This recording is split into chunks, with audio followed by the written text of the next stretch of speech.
নুসরাত জাহান একজন রঙিন জগতের মানুষ। পালসবিট যেটা বোঝা যাচ্ছে, সাধারণ মানুষ বিক্ষুব্ধ হয়ে ফেটে পড়ছে। মানুষের যে আর্তনাদ, মানুষের যে জ্বালা যন্ত্রণা, তা শোনার মতো তার নুসরাত জাহানের সময়ও নেই। তিনি একজন সাংসদ, তার আসা উচিত এবং তার পরিদর্শন করা উচিত গ্রামাঞ্চলগুলো, যে মানুষ কিভাবে আছে বা মানুষের কিভাবে চলছে বা কিভাবে তাদের দৈনন্দিন জীবনযাপন চলছে। ওনাকে কোনো মতেই, এই গ্রামাঞ্চল তো কেন, ওনাকে কোনো মতেই আজ বিগত 5 বছরের মধ্যে, খুব কম সময় তো দূরের কথা, এক আধবার দেখা গেছে নুসরাত জাহানকে।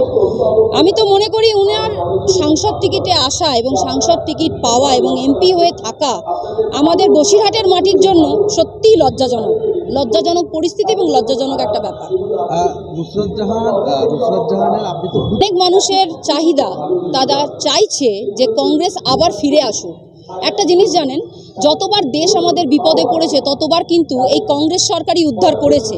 বিগত পুরাতন দিন থেকে যদি আমরা 47 সালের পর থেকে দেখি, তখন সুভাষচন্দ্র বসু আমাদের দেশকে উদ্ধার করেছেন এবং তার পরবর্তী যত রকমের দুর্ঘটনা ঘটেছে, মহাত্মা গান্ধী থেকে শুরু করে সবাই কিন্তু আমাদের সময় এই কংগ্রেস সরকারই কিন্তু উদ্ধার করেছে।